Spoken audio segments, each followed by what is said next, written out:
Hi guys, and welcome back to my channel. Thank you so much for joining me here, and hello to all my new subscribers. Thank you so much for subscribing, and thank you for all your lovely comments on my videos. I have honestly been taken so by surprise. My kitchen makeover video seemed to go a bit crazy, and then quite a few people discovered my channel through that, and yeah, it's been a bit mind-blowing. Like, I did not expect to have this much good feedback so early on. So thank you so much, and hopefully I can continue to create videos that you find exciting. Today I'm taking a break from room makeovers. Don't worry, I will be back with many more. They're in the works at the moment. But I thought I'd do a little DIY project based around clay. Clay is a medium that I love to work with. Honestly, I have done so many projects with clay in the past. In fact, my blog pretty much took off from a polymer clay project many years ago. Maybe I will link to some of the clay projects I've done over the years on my blog. But I actually haven't used it so much recently, probably because I've been decorating rooms. But it's just so versatile, and there are so many things you can do with it. I feel like my brain is constantly flooded with other ways that I could create something with clay. So today I thought I would do some decorative plates, and I'm doing this specifically with something in mind. I'm kind of got some wall space in my downstairs bathroom, a future makeover coming your way. And I thought some really nice vintage plates would look cute on the wall. I really love that vibe, but I was struggling to find any vintage plates that I actually liked. So I don't know about you, but quite often if I'm in like a charity shop, or I don't know, if I'm looking on eBay or Etsy, like I will find things like that catch my eye, and then the more I look at them, the more I'm like, actually I don't like that bit, and that colour doesn't really go with this part of the room, or whatever. Maybe I'm just fussy. I'm probably just fussy. But you can actually make your own, and because they are decorative, they don't need to be, you know, safe to eat off. So this is perfect. I'm using air dry clay, which I've actually probably used more of recently than polymer clay, which is kind of what I used to stick to. But if you're kind of molding a shape, I just find that using water with air dry clay just creates a much nicer finish, and it's all smoother, and it just has a lovely effect. And the whole process of working with clay I find quite relaxing. It's a little bit therapeutic. I don't know if you might find that too, but I don't know, just doing something almost like a little bit repetitive with your hands, and by the end of it you created something. I don't know, it's just a lovely experience. First off, I really loved this kind of look, the kind of blue and white, which can look quite sort of country English.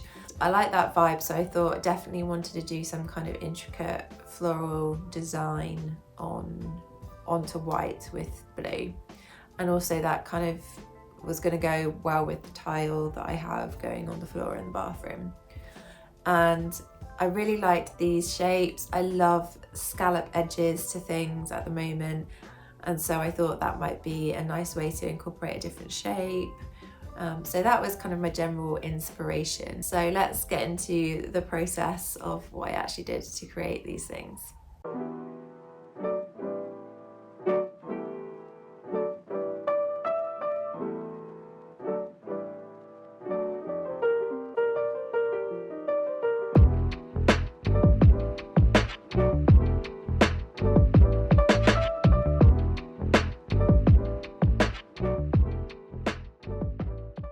So start by taking a ball of clay and then slowly roll it out. Do this gradually so that you can make sure that you're getting any air bubbles out. You can also keep on flipping it over so that it doesn't stick to your surface, and also just to make sure that both sides are smooth.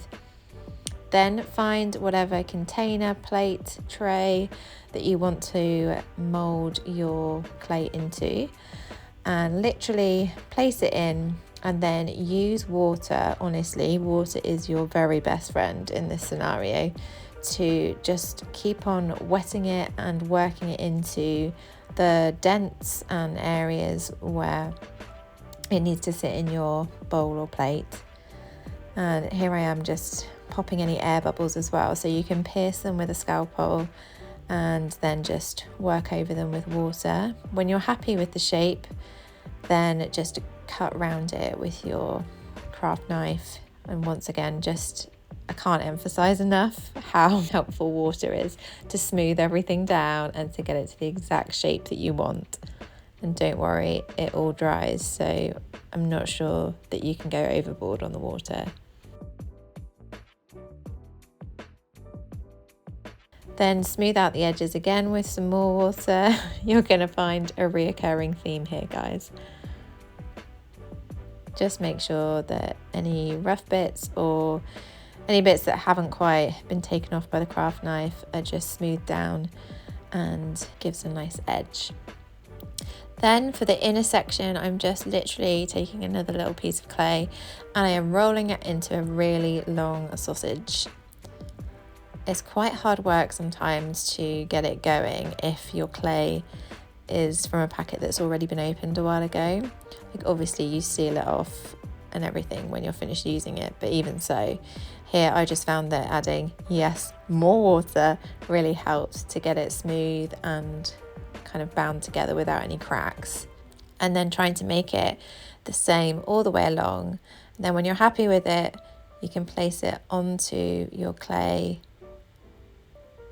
and just gently pull it into place, push it to the shape that you want, and then you can kind of press it in a little bit, just really gently, and then cut that end.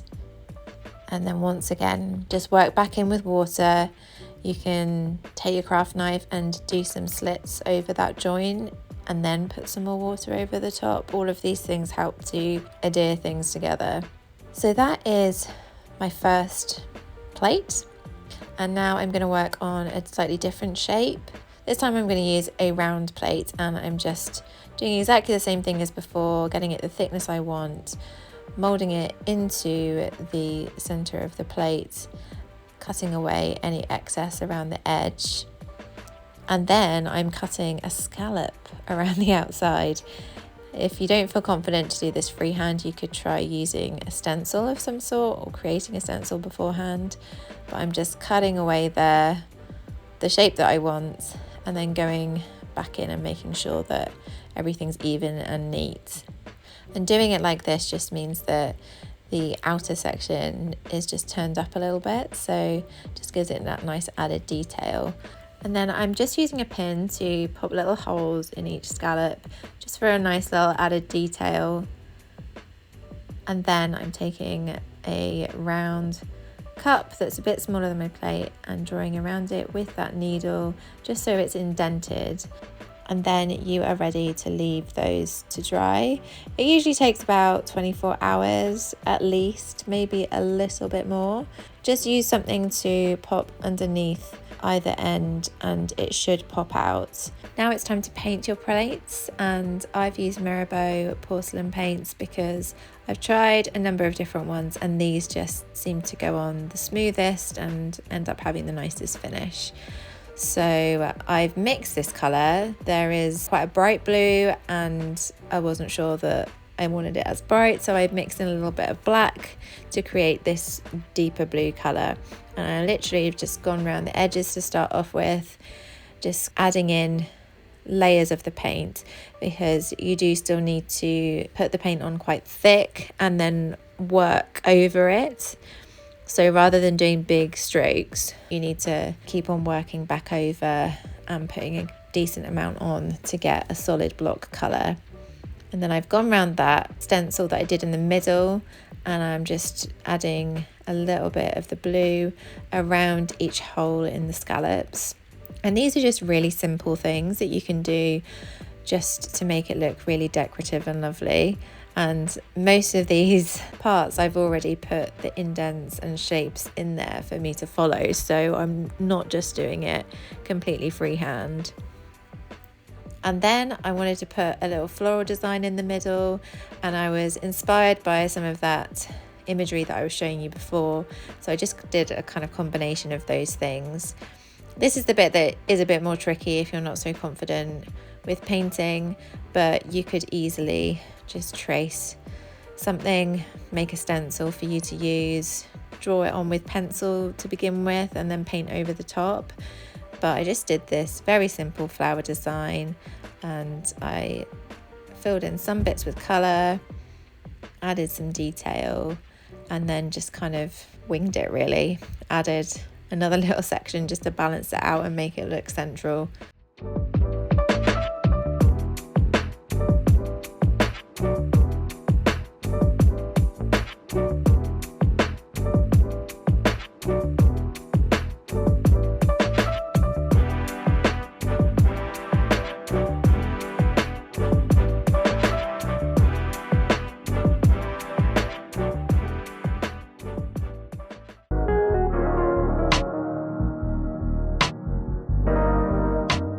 Now onto the next vintage plate.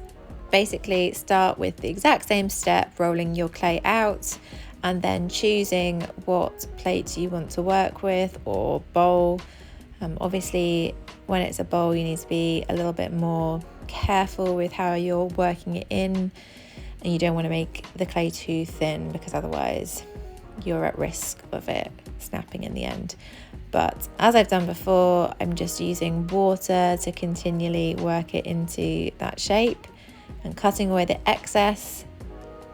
And just a little tip, for something like this that has a deeper shape to it, I would probably put some kind of olive oil or something on first so that you're working on top of that, which would make it much easier to remove in the end, because this one was a bit more challenging for me to remove from the plate when it was dry. So that's just a little tip from me. And then to create the scalloped edge, which I actually wanted to be indented like my inspiration photos, I add a lot of water and then slowly use my finger to make an indentation and pull the clay out. You don't want to pull too quickly because then you're just going to pull it away and you're going to break bits off. But if you're using the water and you're kind of pulling it out gradually, working it to a scallop shape, then you should be all good. I'm just adding more water into those bits just to make sure that nothing is cracking. I'm just going over it so it's nice and smooth. And then I just continue this on the whole way around.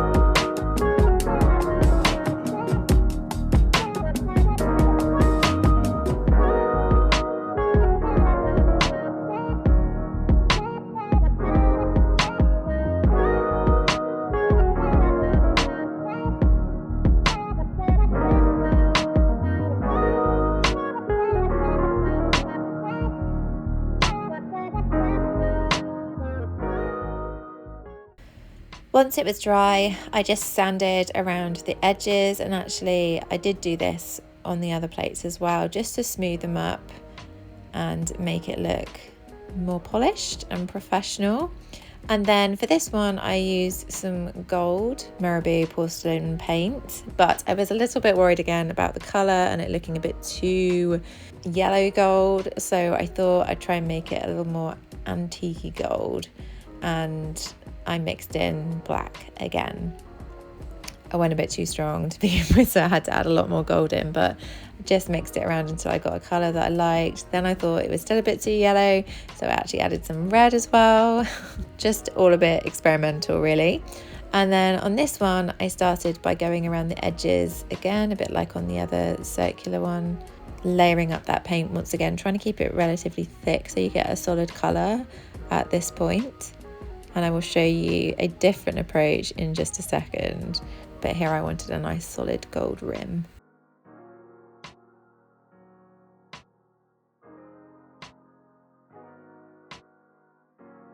Then for the inner parts, I wanted to really kind of emphasize the scalloped detail, and I wanted to copy those inspiration photos that I liked so much. There was this kind of deeper color around all of those areas, so I literally just watered down a bit of the paint so much that it was just really faint, and it just sort of glides on when you've added lots of water. So I've just emphasized all of those scallops, and I've gone around the middle section as well.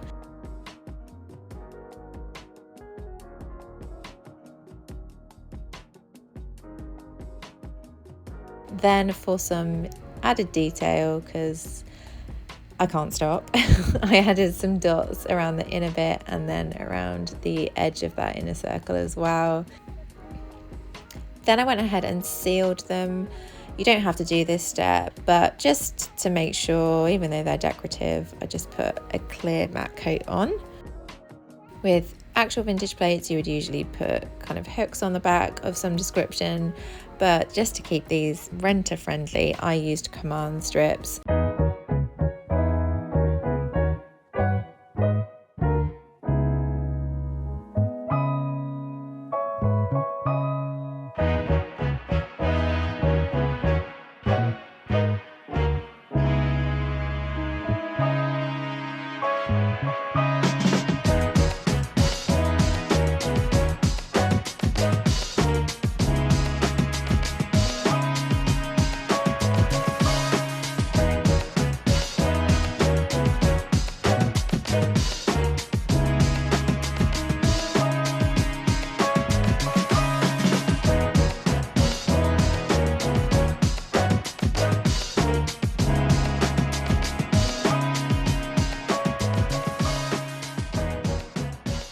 So there we go, those were the projects. Hopefully you found that inspiring. I'm hoping that I've given you the urge to go and work with clay, and yeah, my love for it is somewhat contagious. What's really nice is that you can do whatever kind of design you want to do, and you can tailor it to the space that you are wanting it to sit in. So I just love the flexibility to do that. Also, air dry clay is not very expensive to buy, so I feel like it's a very inexpensive way of creating a certain look and decor that you are after. You do not need to be an amazing painter to create designs on them. You do not have to be super intricate. You can actually do very simple mark making, and if you do it enough times and small enough, like even just simple dots, it looks like it's got an intricate pattern on, but actually it's very straightforward and simple. So you can give that sort of illusion if you're after that, but you're not super confident with painting.